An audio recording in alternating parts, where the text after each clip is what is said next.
Thanks very much for staying with us. Time now for Eye on Africa with me, Georgia Calvin-Smith. Tonight, Ethiopia announces a ceasefire in the turbulent area of Tigray in the north after rebel forces advance and seize the regional capital of Mekele. Also, more African voices than ever are represented at an anti-ISIS coalition conference in Rome. As rival extremist groups in Nigeria appear to merge, international concern about the growing influence of jihadists in Africa lead to calls for a global task force. And Mama's boy. Former Ivorian President Laurent Gbagbo finally makes it back to his hometown, where he's met with an exultant welcome after a decade away. But first, Ethiopia's declared a unilateral ceasefire in the northern region of Tigray, where federal forces have been battling local fighters since November. The move followed the retaking of the regional capital of Mekele by rebel fighters. Now, they're called the Tigray Defense Forces, or TDF, and were reportedly met with celebrations from locals as they entered Mekele. Our correspondent Maria Gerth-Nicolescu joins us now with more. Maria, Prime Minister Abiy Ahmed has been insisting for months now that Tigrayan rebels were pretty much on their last legs. What are you hearing about what happened for them to take Mekele? Yes, several notable developments in Tigray's regional capital, Mekele, this Monday in the afternoon. Both the Ethiopian army, the Ethiopian soldiers, and the interim administration have withdrawn from the city. Residents are saying that following that, the TDF, the Tigrayan Defense Forces, entered Mekele. Hundreds of people have reportedly come out to the streets to celebrate, waving Tigrayan flags and chanting their joy. The spokesperson for the TPLF, the Tigray's People Liberation Front, has confirmed this information, and this comes exactly 7 months after the TPLF forces, the Tigrayan forces, have withdrawn from Mekele, leaving the Ethiopian army in control. On Monday evening, the Ethiopian government declared an unconditional ceasefire in the region until the end of the farming season, officially to allow farmers to work in their fields. However, this also comes as Tigrayan forces have claimed several important victories in the region in the last week. And has there been a response from the TDF to this unilateral ceasefire declaration from the government? Well, so far, there's been no response from the Tigrayan forces concerning this ceasefire. The TDF, the Tigrayan Defense Forces, seem to consider the retake of Mekele as a military victory, but the government is saying that it was a choice to end the fighting for the sake of the Tigrayan population. So it's likely that in the coming days, these opposing narratives will continue to, oppose each other. The president of the interim administration in Tigray said on state media that he also asked the prime minister to find a political solution to this conflict. So far, it's unclear whether this ceasefire could lead to possible talks between the parties. But in any case, if it is respected, this could be a relief for the civilian populations because it would allow humanitarian organizations to access rural areas and bring much needed humanitarian aid. Great. Thanks so much for getting us up to speed with that. Maria Gerth-Nicolescu there for us in Ethiopia. Now, a video has been released appearing to show some members of Nigerian extremist group Boko Haram pledging allegiance to rivals from the Islamic State West African Province, or Iswap, faction.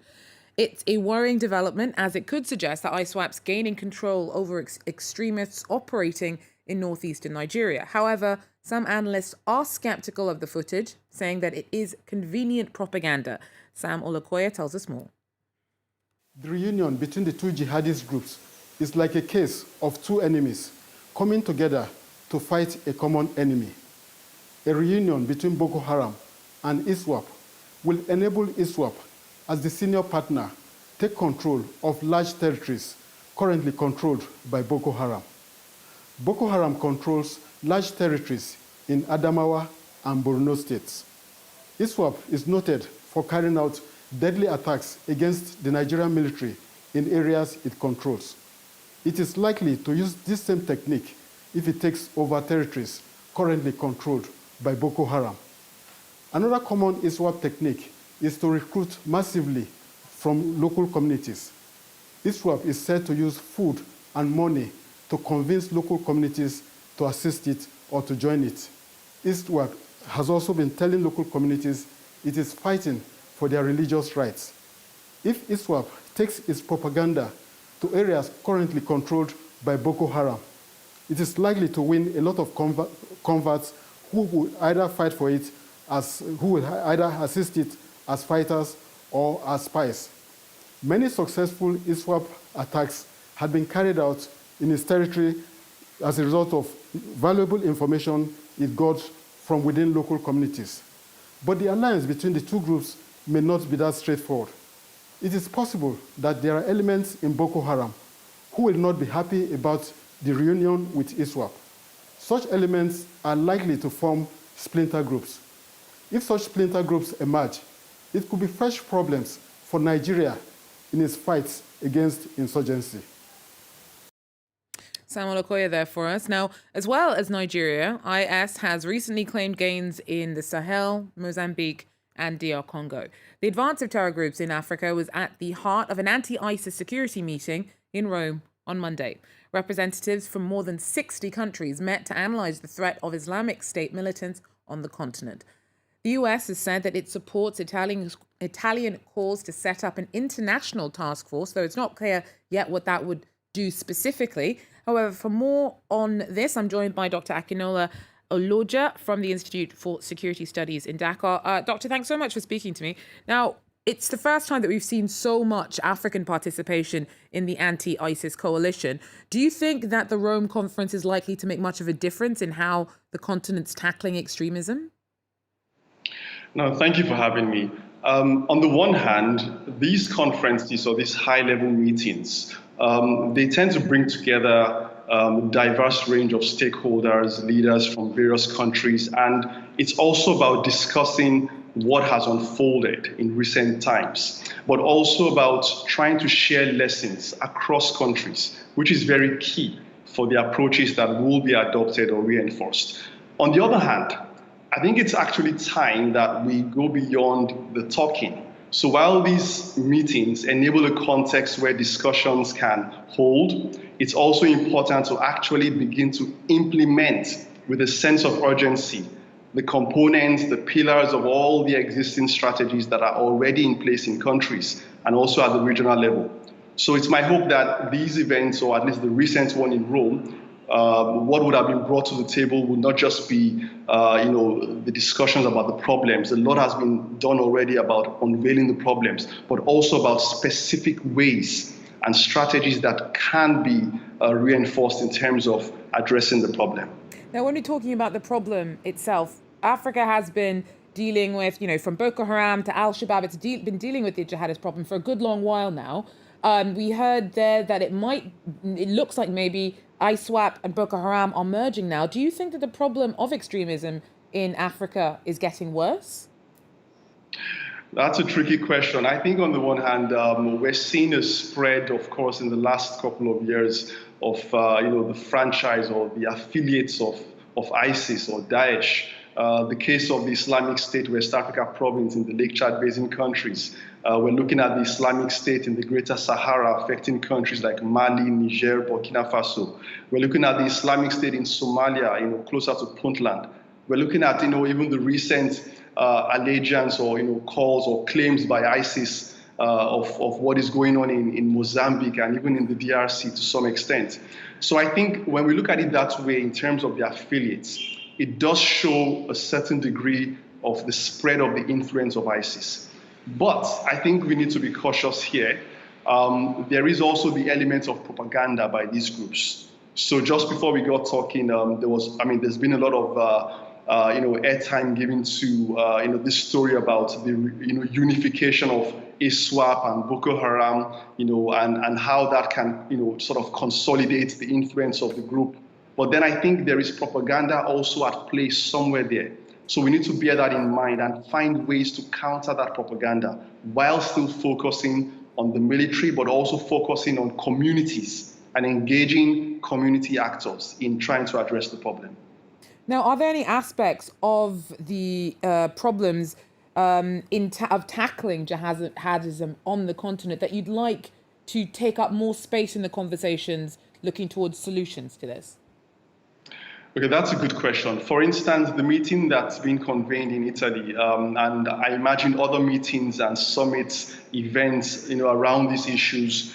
One of the things which we should focus on beyond the military strategy is to also look at the finances, the financial flow that is associated with the way these groups operate. So ISIS, Al-Qaeda, whether it's the affiliates, Iswap, Boko Haram, Al-Shabaab, the financial flow and how that sort of supports their operations needs to be investigated more seriously.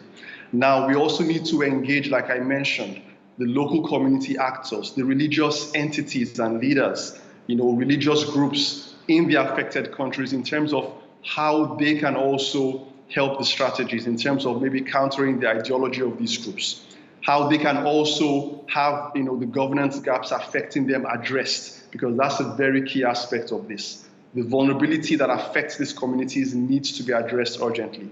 And then, of course, the private sector. We need to engage the private sector in terms of how they can contribute to technological solutions in terms of maybe more effectively managing the borders of countries, for instance. So I think it's a range of stakeholders involved. Akinola Oloje, thank you so much for joining us and giving us your perspectives on some of the issues related to tackling the spread of jihadism on the continent. Well, finally, thousands of people turned out to give former Ivorian President Laurent Gbagbo a hero's welcome when he headed back to his home village on Sunday. The 76-year-old went a decade away from the country, facing crimes against humanity charges at the International Criminal Court. His acquittal led to his return earlier this month, but the trip to the community of Mama was perhaps one of the most important of all. Laurent Gbagbo's convoy arrived late on Sunday evening. Before returning to his home village of Mama, he went to a nearby cemetery to visit the grave of his mother. She died in 2014 when he was still behind bars during his trial at the International Criminal Court. His supporters had been praying for his return for the last decade. Oh, c'est une joie immense. On va dire, il y a eu 10 années de résistance, 10 années de lutte, et c'est le résultat qui est là aujourd'hui. Notre grand chef, notre guide, notre leader est revenu. Et aujourd'hui, il vient sur la terre de ses ancêtres, dont nous sommes venus lui accompagner. On ne s'attendait pas à une chose pareille. Et aujourd'hui, Gbagbo est arrivé. On dit quand on va à l'Aïe, on ne revient pas. Et ça a été une grâce pour nous. Le président est revenu. Il est revenu dans son village. Aujourd'hui, nous sommes dans la joie. On va danser. A little later, when Laurent Gbagbo spoke to the crowd, his microphone wasn't working well. But that didn't stop his supporters from partying late into the night. The former Ivorian president returned to Ivory Coast on the 17th of June after he was acquitted by the International Criminal Court. He had been accused of crimes against humanity for the post-electoral violence that followed the 2010 presidential poll. Well, that's it for Eye on Africa for now. Thanks for joining us, and do so again if you can. Take care.